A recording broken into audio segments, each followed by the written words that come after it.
Good morning, it's 9 o'clock. I'm Nicky Campbell. It's your call. 30 years on, does Argentina have a point about the Falklands? Events marking the anniversary are going to be taking place in Britain and Argentina today. In just over 2 months during the conflict in 1982, 255 British lives were lost, 649 Argentinians were killed. 3 decades later, the grief for those who fell is shared by both countries. Yet, the row over sovereignty goes on. David Cameron says Britain is committed to upholding the rights of the islanders who want to remain British. It's about self-determination, says the British government, a principle which is upheld by the United Nations. Not so, says Argentina. Those islands were taken from us by the British over 150 years ago. They're on the other side of the world from Britain. They're a legacy of London's imperialist past. In these modern times, the Union flag has no business being flown over Port Stanley. Who does have the moral high ground? Britain, the islanders, or does Argentina have a point? 0500 909 693.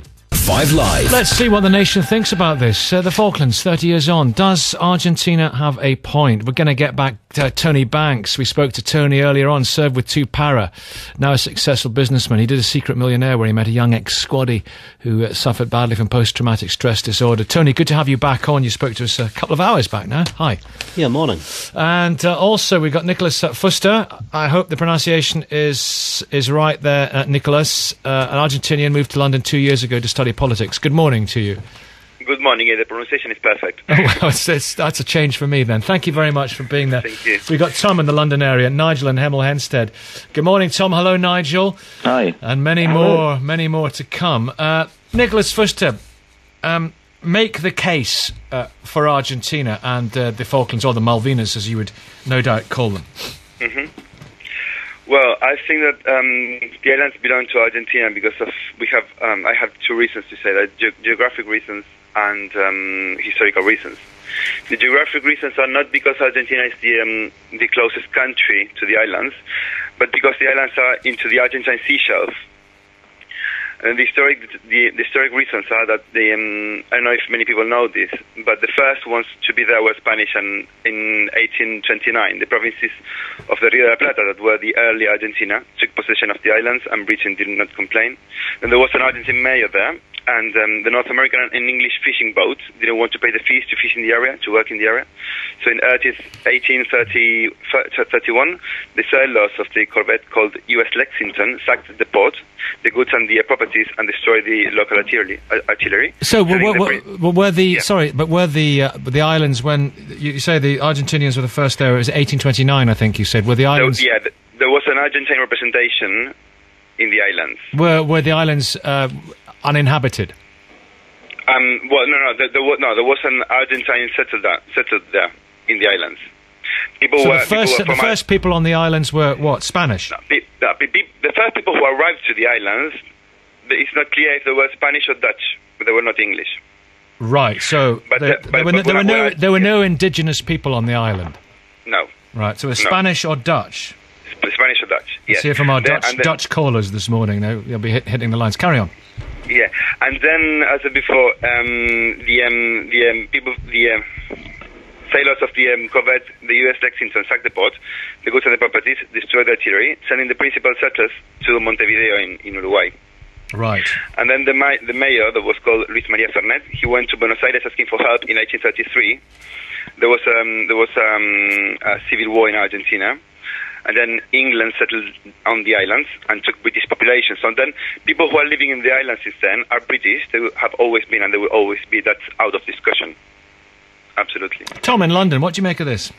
Yeah, it's an interesting... I think the main point is this. It was said earlier that an Argentine politician has said that the current inhabitants of the Falkland Islands are simply the descendants of colonists. But there's a really key point here. Mm-hmm. The current... By and large, almost overwhelmingly, the current population of Argentina are people descended from colonists. And how did they obtain possession of Argentina? They did that by invading the land, by exterminating the indigenous population. So really it's a bit rich for current Argentine political figures to use that argument against the Falkland Islands, really. Do you really, Nicholas Fuster, have the moral high ground given the extermination of the Amerindians? it's like this is true what has been said, but it's not true at the same time. Because it's true that in Argentina, first of all, there were people who were killed, and I am my ancestors were all European. Argentina got lots of immigration, particularly during the Russian Revolution and during both wars, and the Aboriginals have been killed many years before that. I'm not justifying at all. But it does. Some people see this as a great inconsistency in the position about who was there first. Tom, you can come back in a second. Let's bring Nigel in Hemel Hempstead in, another of our callers. Hi, Nigel. Good morning, Nicky. Yes, I'm very pleased, actually, to make a contribution here. I'm afraid Nicholas is wrong with his facts. The Argentines actually first arrived on the Falklands in 1820. This is an American sea captain called Jewson, who pirated a few ships, landed on the Falklands, claimed them for Argentina, and then left. He didn't even tell the Argentines that he'd actually done it. They found out through other sources, through other captains reporting what Jewson had done. The settlements by Louis Vernet, well, Vernet actually reported that he preferred British sovereignty over the Falklands. The British landed in the Falklands originally in 1690. That was the HMS Desire. Yeah, but the Portuguese beat. This is turning into a fascinating history lesson. The Portuguese beat them to it. They were discovered by members of the Portuguese explorer Ferdinand Magellan's, I hope that's right, I've only ever read that word, never said it, expedition in 1520. No, that's incorrect. That's what I've got here on my BBC fact sheet. Nigel, you know better. Go on. There is no guarantee that the islands that were discovered by Magellan's expedition were the Falklands. In fact, it is strongly believed that they may have been the islands of Tierra del Fuego that he actually sighted. But he didn't land, and landing on the islands is the important fact. And that didn't happen until Captain Strong turned up in 1690. So what about the French in 1764? They established a settlement at Port Louis. Right. That was in 1764. We turned up, that's on East Falkland. Right. We turned up on West Falkland in 1765. Did not know about the French being there. And we set up a settlement in West Falkland. And the two settlements grew up together, but not knowing about each other until the very next year when our captain went round the islands exploring them, found the French settlement and told them about our claim, and then both settlements grew up together. But the French were evicted because there was a treaty between France and Spain that we would the Falklands or any land south of the Atlantic. Okay. Nicholas Fuster. I mean, such expertise from Nigel and Tom. Thank you very much for calling us. Nicholas Fuster, doesn't all this historical web tell us that ultimately we need to sweep it all away, and the Falklands should be all about who lives there? It's called self-determination. Yes, I know what you mean. The fact is, with the self-determination is for the local, the people who are local from there. This is not the case of the Malvinas Islands. So it's not the case for the USA then, either. Sorry? Because people are, USA, huddled masses, the immigrant country. Mm-hmm. So a lot of the people in the USA have been there for a shorter time than British people in the Falklands. Yeah, but the fact is that it's true what you say. But the fact is that the islands belong to the islands are not islands in the middle of nowhere, and we are trying to find out who arrived first, but we don't know it because it's not very clear for any of us. The islands are the land of the islands belong to a sea shelf, and the sea shelf belongs to a country. So we're talking. Is this a tectonic plate sort of? Yes, it is. Right. It is. So underneath the water is the land is connected. It's part of the sea shelf. Nigel, it's part of the sea shelf. No, I'm afraid that fails as well. After that sort of claim would say the United States owns Canada or Mexico because they happen to be on the same sea shelf, or that Great Britain owns the rest of Europe because we happen to be on the same sea shelf. It's a false argument. It's always been a false argument. In actual fact, Chile and Uruguay, which happen to be part of the same Spanish dominion at the time that Argentina split away, both have claims, so the equal claims to the Falklands, but they've never asserted them. Their claims to the Falklands, again, derive from exactly the same grounds as the Argentine claims. How interesting. I'm loving this. This is great. What do you make of it, Tony Banks? Well, I think we've got to look at the fact that the Argentinian claims are quite spurious. At the end of the day, the islands have been populated by British people since the early 1800s. And we have to look at this issue of self-determination, and this is the main issue. And when, having visited the Falklands just 2 years ago, it was very apparent to me that the Falklanders have no desire whatsoever to be anything but British. And we have to respect their rights. We have to respect their rights, surely, Nicholas Fuster. Definitely. The rights of everyone should be respected. Mm-hmm. What I want to say is that I do believe that the island should be under Argentine administration, which doesn't mean that that the islanders should be kicked out. In my personal opinion, both governments, the Argentine and the British one, should work together to protect the islanders. But I do believe that the island should be under Argentine administration. This is what I want to say. I think that Argentina is insisting on negotiating pacifically, and England has threatened to send a war submarine to defend the islands. A kind of pre-war attitude that it's not necessary. Do you think this is a classic example of British colonialism? Definitely. And it's not Argentinian colonialism. Well, just if you take any history book, you will realize how many colonies Argentina had and how many colonies England had. Nigel, is that a point? No, I'm afraid it's not again. They fail again. The Argentines are trying to colonize the Falklands. They didn't own the area in Patagonia when the Falklands was founded by the British in 1764. In fact, they didn't turn up in Patagonia until well into the 19th century. As previously mentioned, they exterminated the Indians to seize the land in Patagonia.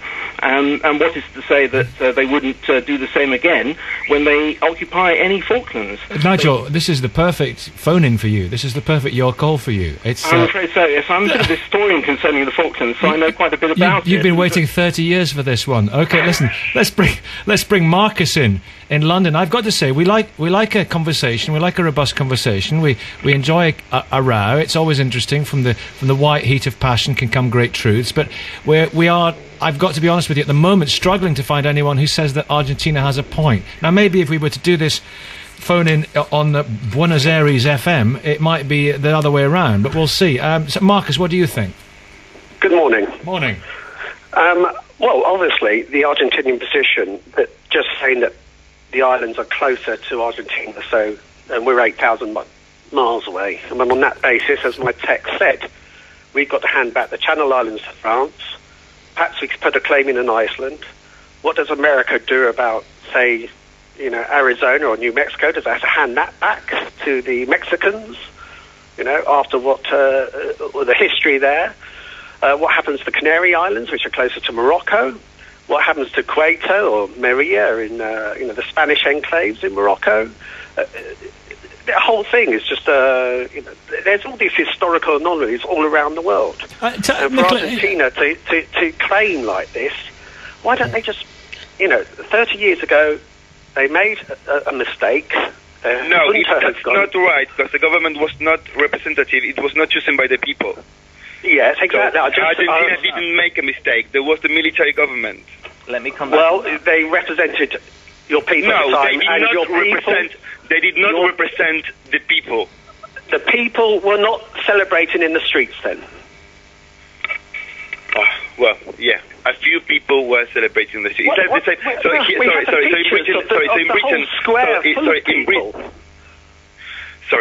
In Britain, because you have Nazi groups in Britain, there are just a few, then you would say that British is a Nazi country. Of course you wouldn't. No, surely the reason General Galtieri and the fascist junta did it was to get the people behind them, and they succeeded in that. It was a classic rabble-rousing policy, wasn't it? To sort of, it was what they call a dog whistle, get the Falklands back, because there is such strong feeling in Argentina about that, and there still is. We know there still is. So it was popular at the time. It was ultimately tragic and terrible. Those lives were lost and futile, but it was very popular. Nicholas Fuster, I've got to say, I think Marcus is right.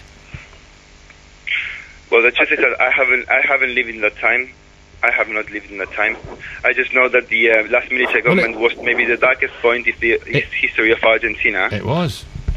Okay, and... May I say, excuse me, sir, in Argentina, may I just say, because I work in the wine trade. I sell a lot of Argentinian wine. Mm-hmm. Do you like them? Of course I do. If you took the softly approach for the next... Don't think the next 50 years, think longer. Mm-hmm. Trade, welcome, show the islanders that you're nothing to be feared. It won't happen overnight, but the attitude that your country is taking at the moment is just driving yourself and the islanders further apart. And there's never ever going to be a settlement.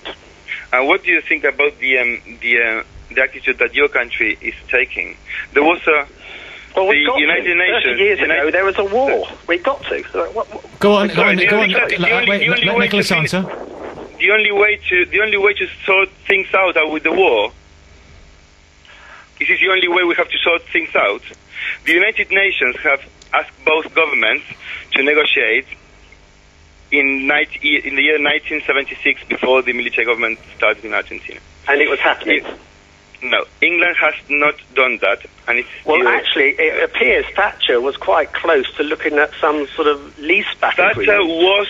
Thatcher was close to do it. That's true. She sent someone to the island, someone who was not welcomed by the islanders.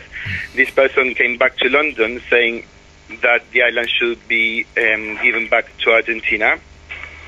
And then the military government, without knowing this, they went to war. Okay, well listen. I'd like to hold for a second. Nigel, are you still with us? I still am. Yes, thank you. Feel free to stay a little bit longer. Your expertise is extraordinarily welcome. So that's fine if you're able to. Let me ask you, Nicky. We're going to. You can ask more questions in a second. We're going to speak to Jeremy Browne after the travel news, Foreign and Commonwealth Minister for the Falklands region. No, I did it again. Region. I've made worse errors. Jeremy Browne, good morning. Good morning, Nicky. Okay, and it's good to have you on, Minister. It's a very interesting conversation, and Nigel's historical perspective is very interesting as Nigel's he should go straight from here to Eggheads, I think. I really do. So, more in just a minute. Let's have some travel news from Michelle. Right, Jeremy Browne, Foreign and Commonwealth Minister for the Falklands region, I'm delighted to say, is engaging in our conversation this morning. As you say, some very interesting points so far. I'm delighted that Nicholas is still with us, Nicholas Fuster, Argentinian, who is working over here. We've just looked this up, actually.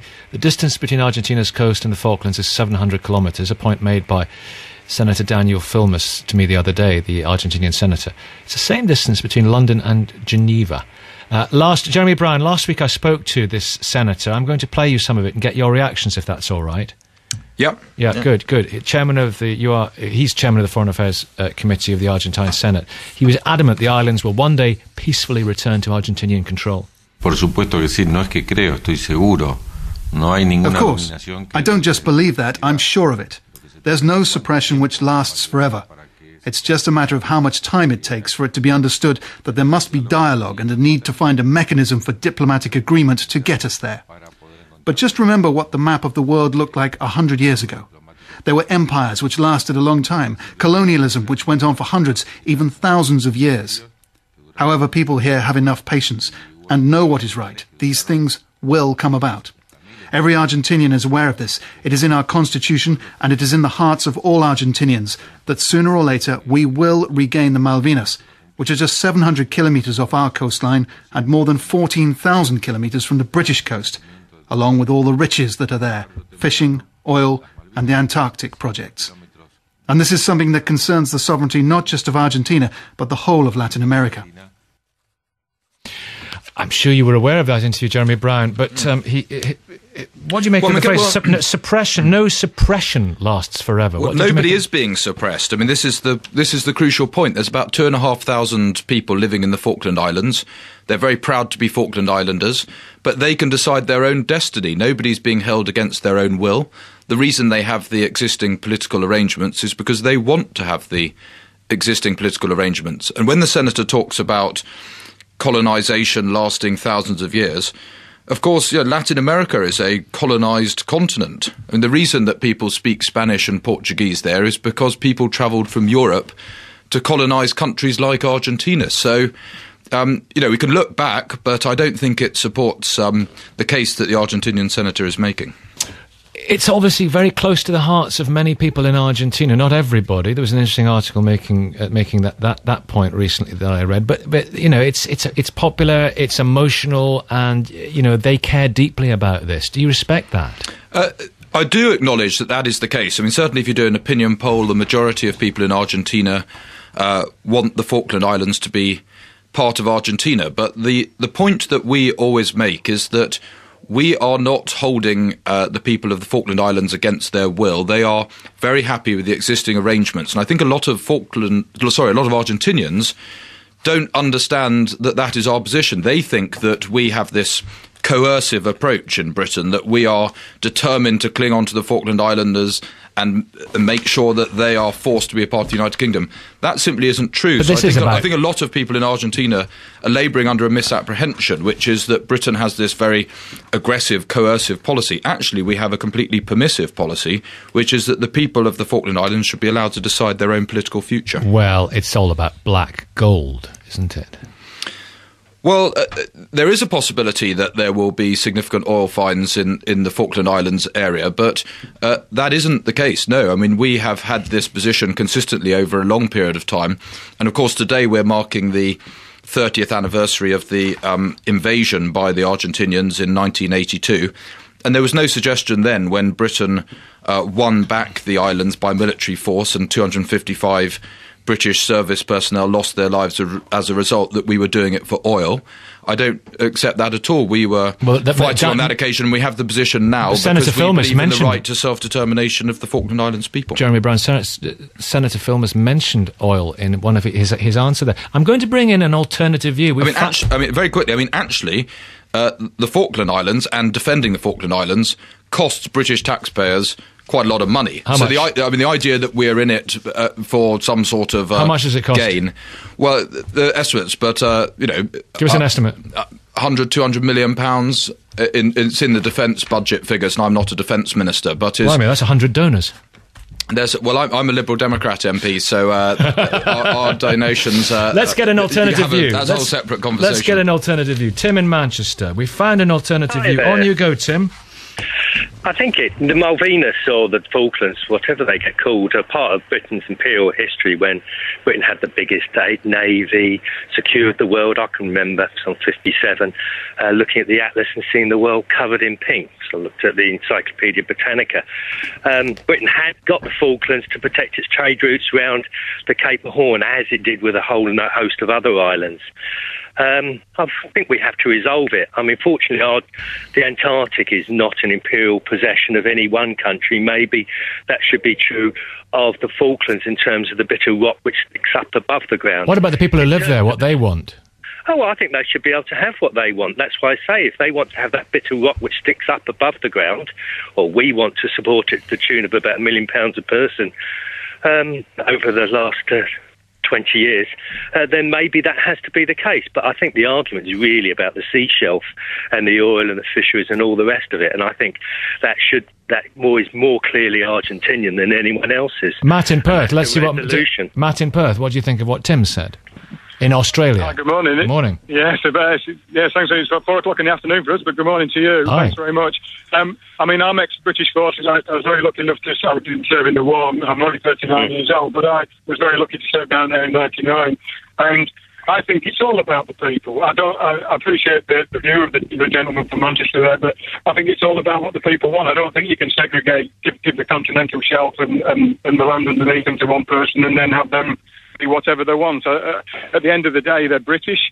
I served down there in 99 and 2000, and I have to say I never felt more British I think whether it's because these people had it taken away from them and they know what it's like to be British, I've no idea, but I felt more British being there, working with those people, lucky as I was to do so, than I did when I was living back in the UK. So why don't we separate it? Why don't we separate the rock which sticks out the land, 95% which isn't occupied, from the sea shelf? Why don't we make sure the sea shelf, which is really where the argument sits? Jeremy Brown, why not that as a solution? Well, the normal expectations about the amount of sea that you have around the land that you are responsible for apply here as they do everywhere else. So I just want to clarify one thing. This isn't because the normal situation, is it? We've had a war over it. Well, let me say a couple of things. One is Jeremy Brown. The point about oil has been raised. If there are significant oil finds and money results from those oil finds, that money is for the Falkland Islands people. It's not for the United Kingdom. They decide their own political arrangements. They have their own budgets. So does that mean an independent Scotland will definitively? We're hearing it from the government. The oil will be that of an independent Scotland. So this seems to be your established principle. You make an interesting parallel, which is if you have one country in the whole world that can't be accused of holding people against their will in political settlements that they don't feel comfortable with anymore. That country is the United Kingdom. We are so willing to allow people the right to self-determination that it applies to people within the United Kingdom as well as people in the Falkland Islands. That's big of you. But ask. I mean, somebody raised the case of Arizona and New Mexico earlier. I mean, you could have countries right around the world see whether the people are comfortable about risking splitting up the territory within those countries. The Falkland Islands determine their own future. There are people in the Falkland Islands whose families go back 9 generations. That is further than many Argentinians can trace their ancestry in Argentina. They have an absolute right to decide for themselves their own political arrangements, their own destiny, and our view is that they should have that right protected and it shouldn't be taken away from them.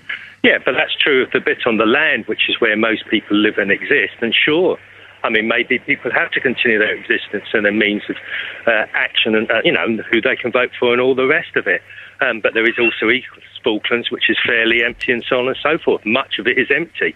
So I'm sure there's some arrangement which could be made about that. I'm actually slightly thoughtful about this thing about support of islanders, because remember, during the Falklands War, the ferry services to Scottish Islands was reduced and reduced and reduced. We didn't seem to support them very much. Matt, do you want to come back in from Australia?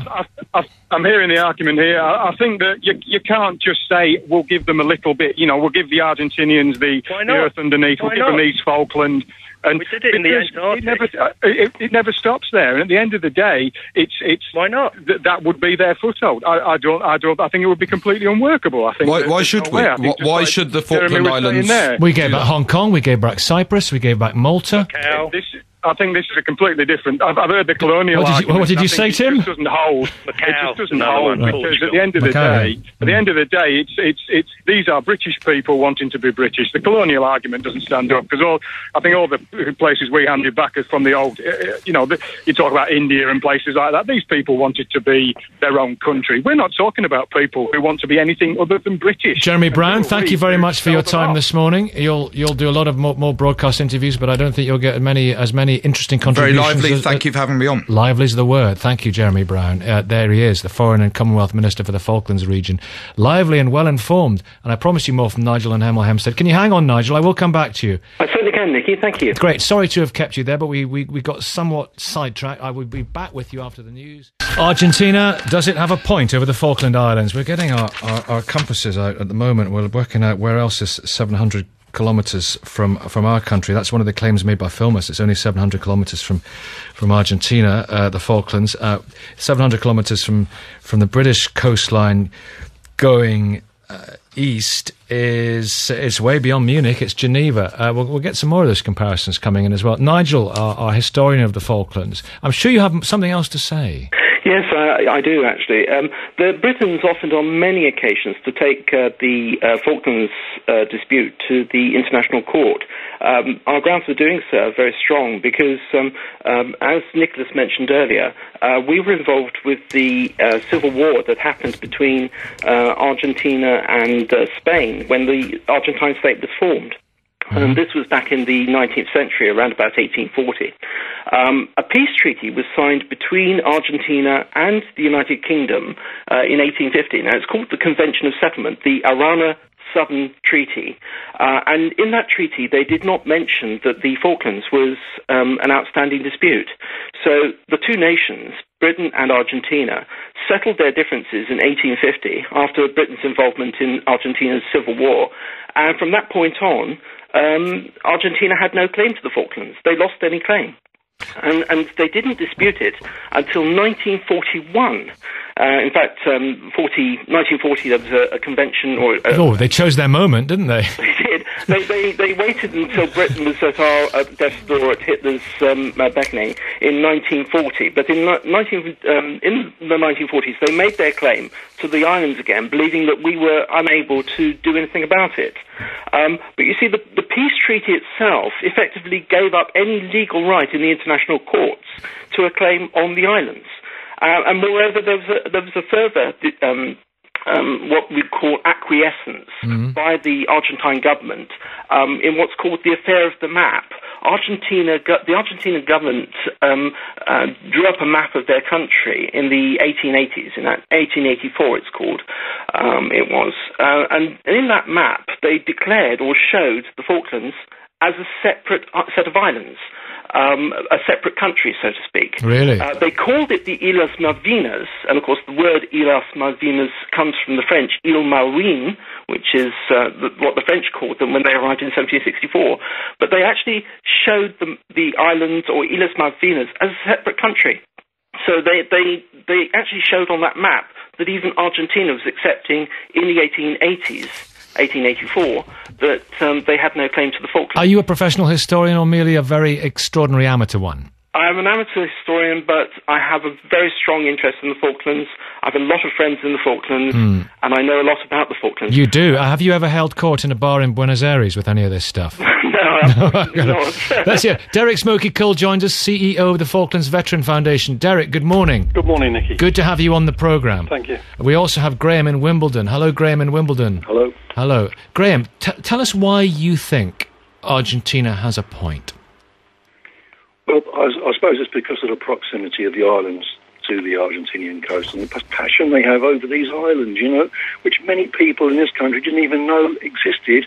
And in fact, when the invasion first took place, I had friends of mine saying, what are the Argentinians doing invading a Scottish island? It never occurred to them that it couldn't be a Scottish island.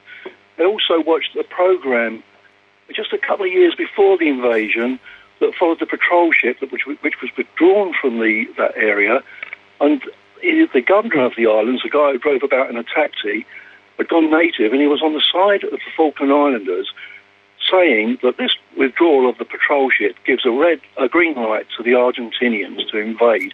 Also, the Foreign Office had been trying to get the Falkland Islanders to accept Argentinian sovereignty for years before this invasion. It's the political hypocrisy that really gets my goat. Political hypocrisy is one thing, but what people who live there actually want, does it not trump that? We are where we are, all that. Yeah, okay, that must come into it. I'm not saying for 1 minute that they don't have a say in it, but the British government, prior to the invasion, was quite happy to rule them out, almost rule them out of the equation anyway. The Gibraltarians, which is attached to Spain, they want to remain British. For whatever reason, that's their choice, and I wouldn't sort of oppose that. But I suppose from a Spanish point of view, they think that Gibraltar is theirs, and quite rightly, I think, too.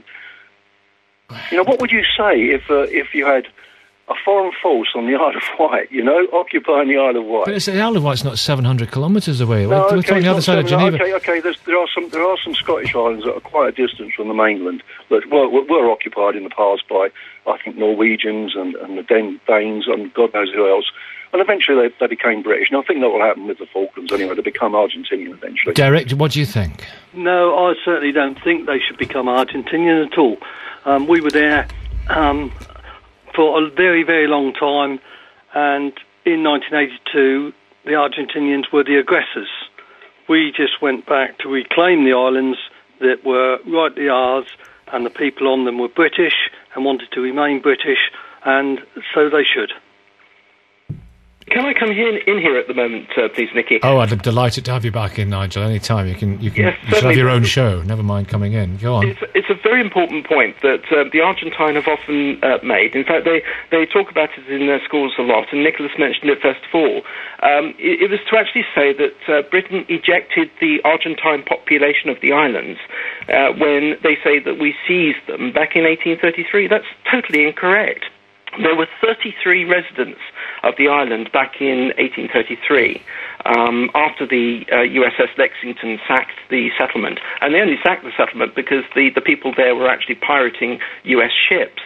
And the point was that we wanted the population to remain on the islands, but we wanted the Argentine garrison, the troops that were sent there by Argentina, to leave. We ejected the troops and told them to go, but we asked the population on the islands to stay, and the majority of the population were Argentine. So we didn't remove the population, as the Argentines said. We actually asked them to stay because the reason we needed them was we needed them to farm the islands to provide beef and cattle and food for the ships that were stopping by. Of course. But let's bring Stephen in Stonehaven in. Hello, Stephen. Hi, good morning, Nicky. Good morning. Yeah, we've still got Nigel. We've got Nicholas, our Argentinian. Have you been listening to this with great interest, Nicholas? You're still with us, are you? Yes, I am. Excellent. I am certainly. Excellent. And Graham in Wimbledon. And Derek Smoky Cole as well. Graham, we've got some more distances here. Faroe Islands, the Falklands are 600, Malvinas, Falklands, Malvinas, Derry, London, Derry. They are 700 kilometres from the Argentinian coastline. The Faroe Islands are 600 kilometres from the northern British coastline. So they're closer to us than the Falklands are to Argentina. Yeah, but only just, not a lot of difference, is there, you know? Well, the Danes might have some... Yeah, I think it was the Danes who actually owned them or ran them, didn't they? I can't remember, but I know it was the Nordic countries that had sovereignty over those islands at one time. Yeah. And they're now British, you know, and no one seems to be quibbling over that. What's British? The Faroe, aren't the Faroes British? No, they're Danish. Oh, sorry, I didn't realise. Yeah. Oh, sorry, I've got other things to worry about. I'm saying, you know, Derek, this is the logic, Derek, isn't it? Well, it is the logic, really. And if the Dutch can own those which are closer to us than what the Falklands are to Argentina, what is the problem? Well, Stephen, what's your take on this? Hi, my take is I was a 15-year-old lad when the Falklands started, and I think it's the first main news story that I can remember. I was in among exams, and I followed the news with great interest. And from then, I couldn't believe that Britain would travel so far to have a claim on something that was miles and miles away, and I still can't. And that one incident, the Falklands, is the reason that when I grew up and I could vote, that I've only ever voted SNP. Well, it's interesting because at the time I remember a friend of mine was a journalist and went to do what they call a vox pop, talking to people, getting views in Clydeside, Red Clydeside, and he knew that this was different because all those Red Clydesiders and those hairy what have you guys of the left were saying, you know, expletive deleted Argentinians, how dare they? And it was a big political turning point for Mrs. Thatcher. Not to say that was the reason for it, some people think it was, but you were actually in the minority if you thought that, Stephen. Polls tell us that. People were furious. They were, but it was colonialism, it was imperialism, it was Britain at its worst. Well, this is Argentinian imperialism.